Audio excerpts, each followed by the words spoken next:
ने कहा अब बोझ सहा नहीं जाता, नदियों ने कहा अब जहर पिया नहीं जाता। आस्था है पवित्र मगर लापरवाही अपवित्र कर रही है।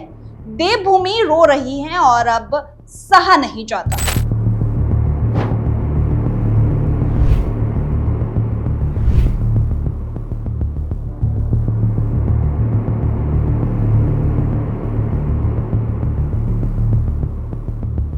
नमस्कार, मैं हूं प्रीति राठौर और आप देख रहे हैं नेशन स्पीक्स। आज बात करेंगे हिमाचल में आ रही आपदा के लिए कौन है जिम्मेदार। तो चलिए शुरू करते हैं। हिमाचल प्रदेश देवभूमि कहे जाने वाले इस राज्य में पिछले 2 वर्षों से आपदाओं का साया लगातार गहराता जा रहा है। भारी बारिश, बादल फटना और फ्लैश फ्लड अब यहाँ का नया डर बन चुके हैं। सबसे चौंकाने वाली बात यह है कि आपदा का यह तांडव वहीं सबसे ज्यादा दिख रहा है जहां लाखों की संख्या में श्रद्धालु आस्था से भरे कदमों के साथ पहुंचते हैं। श्रीखंड महादेव, किन्नर कैलाश और मणि महेश। लेकिन अब सवाल सिर्फ बारिश और बाढ़ का नहीं है। सवाल है क्या आस्था की भीड़ इन पवित्र स्थलों की पवित्रता को अपवित्र बना रही है। क्या देवभूमि के मंदिर और तीर्थस्थल इंसानों की लापरवाही का बोझ झेल रहे हैं।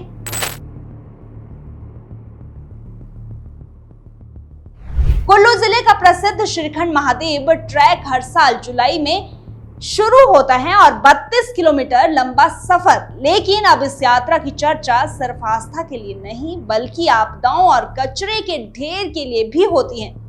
31 जुलाई 2024 का दिन तो आप सभी को याद होगा क्योंकि इस दिन ही श्रीखंड की चोटी पर बादल फटा जिसका नतीजा रहा रामपुर के समेज में बाढ़।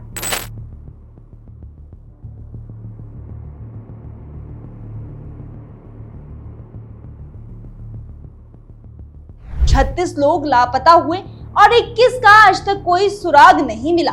इस साल भी वही हुआ। कुल्लू के तीर्थन, निरमंड के बागी और शिमला के गानवी में बादल फटने और बाढ़ ने तबाही मचाई।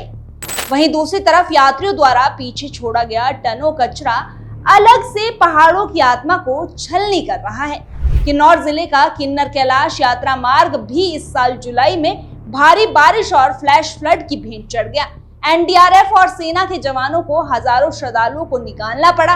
इसके बाद अब यहाँ के स्थानीय लोग देववाणी के सहारे साफ साफ कह रहे हैं यात्रा बंद होनी चाहिए। कारण पवित्र स्थलों पर फैली गंदगी और पर्यावरण का बिगड़ता संतुलन। वहीं भरमौर का मणि महेश यात्रा मार्ग जहां हर साल 6 से 7 लाख श्रद्धालु पहुंचते हैं लेकिन पीछे छोड़ जाते हैं गंदगी और प्लास्टिक का अंबार।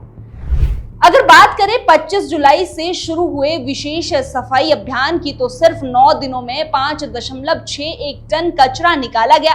स्वयं सेवकों ने सिर्फ धनचो और गौरीकुंड से 521 बैग कचरा उठाया जिसके बाद भरमौर के विधायक डॉक्टर जनक राज ने फेसबुक पर लिखा मणि महेश यात्रा साधना है, ऐसे पवित्र बनाए रखना सबकी नैतिक जिम्मेदारी है।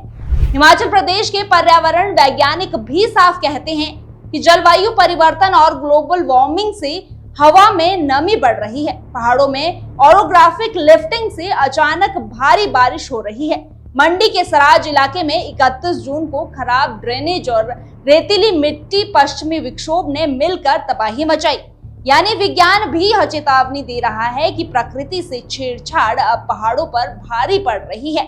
मंडी की तुंगल घाटी के सेगली में विराजमान माता बगलामुखी मंदिर में वार्षिक जाग का आयोजन हुआ। यहाँ पर 27 अगस्त की रात को देववाणी के माध्यम से सुनाया गया और मंदिर के पुजारी ने बताया कि देववाणी में डायनियों की विजय हुई है और डायनियों की विजय को भविष्य के लिए चेतावनी माना जा रहा है।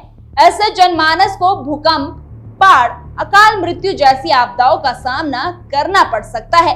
देववाणी में यह भी चेतावनी दी गई है कि मनुष्य प्रकृति और देवनीति के साथ छेड़छाड़ कर रहा है जिससे यह आपदाएं बढ़ रही हैं। यदि मनुष्य जल्द अपनी हरकतों को नहीं छोड़ता है तो आने वाले समय में और भी गंभीर परिणाम उसे भुगतने होंगे। प्रकृति और देवनीति से छेड़छाड़ का अंजाम भयंकर होगा। पहाड़ों की संवेदनशीलता और श्रद्धा की पवित्रता दोनों ही इंसानी लापरवाही से आहत है। ऐसे में समय की मांग है कि आस्था और पर्यावरण के बीच संतुलन साधा जाए। अब सवाल उठते हैं कि क्या श्रद्धालुओं की बढ़ती भीड़ देवभूमि के पवित्र स्थलों को अपवित्र बना रही है? क्या सरकार को इन यात्राओं पर सख्ती से संख्या नियंत्रित करनी चाहिए? क्या आस्था के नाम पर प्रकृति का दोहन देवताओं के क्रोध को आमंत्रित कर रहा है? हिमाचल आज एक चौराहे पर खड़ा है, जहां एक ओर आस्था का समुद्र उमड़ रहा है तो वहीं दूसरी ओर आपदा की लहरें चेतावनी दे रही है। यह सिर्फ प्राकृतिक आपदा नहीं बल्कि मनुष्य और प्रकृति के रिश्ते की सबसे बड़ी परीक्षा है, और अगर समय रहते चेतावनी नहीं मानी गई तो शायद आने वाली पीढ़ियों के लिए देवभूमि का अस्तित्व ही खतरे में पड़ जाएगा।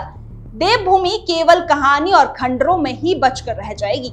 तो आपकी इस विषय पर क्या राय है, कमेंट बॉक्स में जरूर बताएं। जानकारी अच्छी लगी हो तो लाइक और शेयर जरूर करें और साथ ही पेज को फॉलो करना ना भूलें।